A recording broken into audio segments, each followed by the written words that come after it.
Hey everyone, it's Linda Lukovic, registered holistic nutritionist and co-owner of Balance Point Health Center. I'm here to talk to you about sleep. First, did you know that if you're looking at balancing your hormones and having healthier hormones overall, one of the best things you can do for yourself is focus and prioritize your sleep. And one of the really interesting things that I've learned in my experience and studies of nutrition is that good sleep starts in the morning. All right. So your whole day sets the tone for a good night's rest. And so simply practicing things in the evening time, it's not the answer to good sleep. So I'm going to talk all about how you can maximize and prioritize your sleep. But let's kind of backstep a little bit and talk a little bit about what's happening in our world.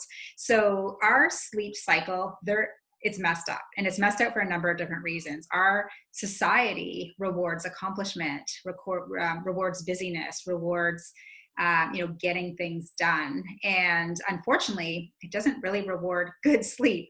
And that's one of the problems, right? So we don't really make it a priority, and many of us don't realize just how important sleep is to our overall health. There are a lot of things that happen in the body during the nighttime when you're getting an extended period of sleep. So and you're staying asleep. So just as an example, your body does detoxes at night. It also repairs and builds hormones and does so many different things in the nighttime if you're getting that deep restorative sleep. Now, if you're waking up at night, if you're going to bed too late, or if you're just not going deep enough, you're going to notice that you're not really going to be at your best when it comes to overall health. So what we need to really take a look at is, are our circadian rhythms working for us? So our bodies are designed to work with Mother Earth, with the light cycles, the sunlight. And it's really trying to get your body back to that rhythm that is going to give you the best level of health and sleep. So let's talk about how that looks in the body. So what happens is, it's really important to understand two hormones when it comes to sleep. And these hormones are melatonin and cortisol. So let's analyze these when it comes to our bodies and the earth. So when we wake up, what happens is, when we look at light, our body is producing cortisol. Now, cortisol is often sort of affiliated with negative things, and that's just because our world is chronically stressed, and we often think of cortisol as the stress hormone. And it is when it's out of balance, but it's also an important hormone that sort of counteracts melatonin. So it's the hormone that wakes you up, right? And gives you energy to kind of get through your day. So it's an important hormone. And it's generally the highest in the morning. And what happens is it starts to go down throughout the day. All right. So it works on the light cycle. So when the sun rises, your cortisol is at its peak, and then it sort of starts to go down from there. Now, the other hormone is melatonin. And melatonin is a hormone, and it is important for a good night's sleep. And what happens is, it starts to increase when the sun goes down. So that's the trigger for that hormone. So as soon as the light starts to go down, that hormone is secreted and it rises throughout the night. Okay, so you can see how they're sort of counteracting each other. And it's really important that they sort of work together to promote a good night's rest. Now, this is where things go wrong. We are not really working with the sunlight, the natural sunlight, because a lot of us work late into the evenings trying to get it all done. We're on our phones at bedtime. Anyone guilty of that? I know my husband is. I'm on computer at night too. Our kids are playing video games later in the day. And all of this is messing up our circadian rhythms. Our circadian rhythms are supposed to be on that 24-hour cycle. And what's supposed to happen is, when the sun starts to set, your body is supposed to kind of work with that. All right. And the melatonin is supposed to start increasing when the light goes down. Now, what we're doing is, we're on our phones at night when the sun's starting to go down. We still have lights on in our house, and it's the blue light that is the most detrimental to our sleep. And blue light is in, you guessed it, all of our technology, our TVs, our laptops, our tablets, our phones. It emits blue light. Even some of the lights in our houses are permeating out that blue light. And so that can be a real problem for us, because it does mess up with that hormone production. Because your body is fooled into thinking that it's not nighttime yet, so that melatonin doesn't get secreted, right? Doesn't get produced at night. So you can see where that problem starts to happen. And so when that hormone's not going up, it makes it really hard to go to sleep and also to stay asleep, all right? And to wake up feeling refreshed. And so this kind of creates that negative cycle, right? And when your body is not getting really good sleep, it's then going to feel stressed. And that's where the cortisol comes in.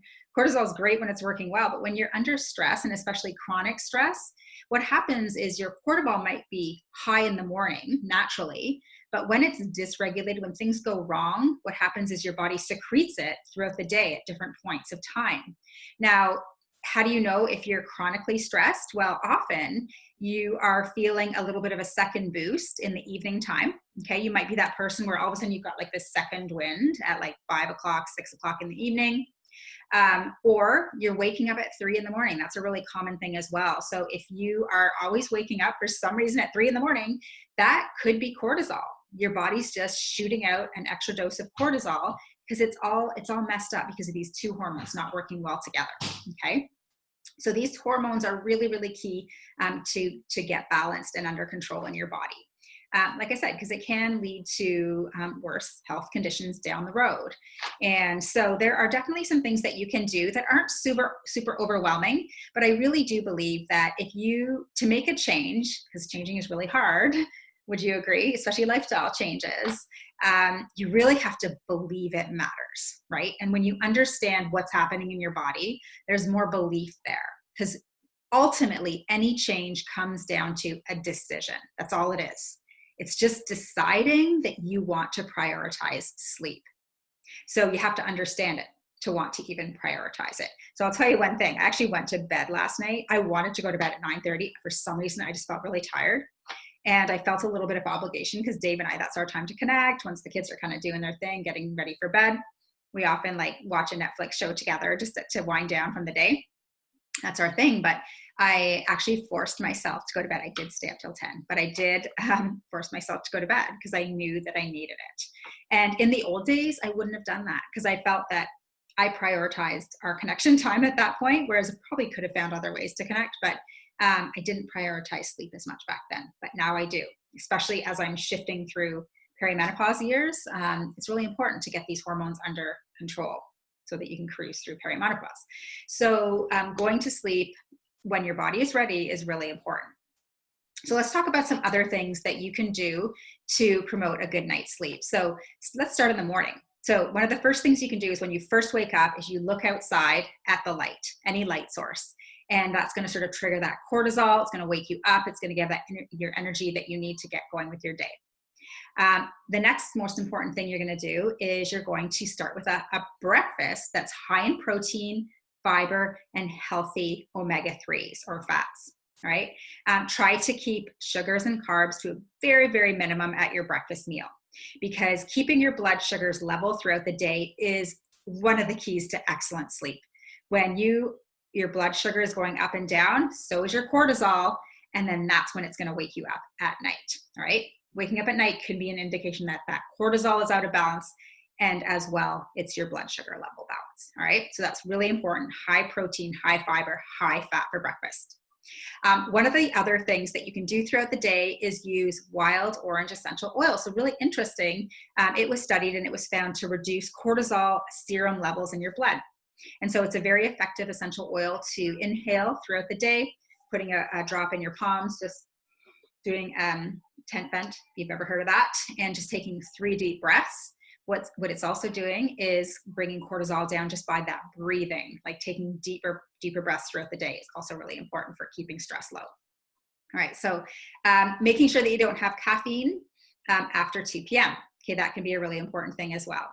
Continuing to balance your blood sugar levels throughout the day by combining proteins with carbohydrates and fats, and making sure that you're getting enough protein throughout the day to keep your blood sugar levels stable. All right. Then let's get into the nighttime. So I know the sun is setting really early these days, but do your best. So what you'll want to be doing is making sure that you start dimming the lights in your house in line with the sunlight, right? So if it's starting to get dark at 5, guess what? You should be dimming your lights in your house at 5 to tell your body that it's time to start slowing down so that your body will then produce that melatonin. All right, so being aware of the technology. So when you're using technology in the evening time when the sun is down, what I would recommend is that if you're using your phones, there are settings in it that you can set up that it minimizes the blue light. And you can set it up so it's automatic and it corresponds with the sunrise and sunset and knows your location. So it does that automatically for you. You don't even have to think about it. So look into that. There's also apps for your computer or systems for your computer that you can do the same thing. Or you can get yourself some blue light blockers. You can find those on Amazon, but it's basically like wearing sunglasses indoors and it blocks out that blue light that's going to interfere with that hormone production. All right. So those are some ideas on just kind of easing into your evening and trying to keep the light low. And then right before bedtime, what you'll want to do is make sure that, well, first of all, you want to do a bedroom audit to make sure that you have no light in your bedroom, like zero light, you guys. There was a really cool study done by some nurses, well, it was being done on nurses, and they found that even a speck of light that was projected onto the back of someone's knee, that it interfered with sleep, right? So really, it's really important, you guys, to look at all sources of light that could be coming into your bedroom. Is there a street light that's shining in through the side of your blinds? Is there a tiny little light on an extension cord in your bedroom that your phone's charging in at night? I don't know, like check around to see where there's any possible light source in your bedroom.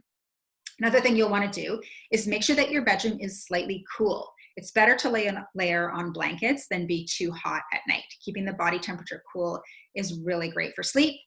You'll also want to make sure that your Wi-Fi is off in your bedroom. So turning your phone onto airplane mode is a great practice, or keeping your phones outside of your bedroom is definitely a good way to go.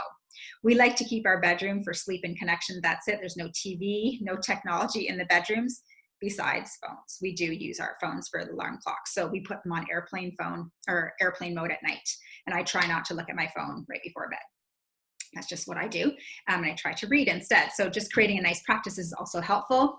Lavender essential oil can also promote a good night's sleep. So I think often we jump to things like supplemental melatonin when we're not sleeping well, but there is so much you can do naturally with your body to encourage a good night's rest. And some of those things were the things that I just explained. The bigger, harder thing to do is to really focus on managing the stress in the daytime. There's lots you can do there around, learning how to say no, learning how to shift your mindset to one of gratitude, where you're just looking at things in a more positive light. And there's a million things, that's a whole other talk. So we're going to keep that to another talk. But just know that it's not that hard to focus on sleeping well, but the key is really believing that it matters to you, because it does take a bit of effort. And if you believe in it 100%, then you're going to make that effort. So that's what I wanted to share when it comes to sleep. So I would always recommend just picking one or two things and trying to change those things one or two at a time so that you're not overwhelming yourself. So just pay attention to what resonated with you most from this talk. And I would say challenge yourself to work on that and improve your sleep. Take notes, and so you can congratulate yourself when you're starting to see some progress. Thanks, guys. And do let me know if you have any questions and if you want me to explain anything a little bit more deeply, I'm happy to help. Chat soon.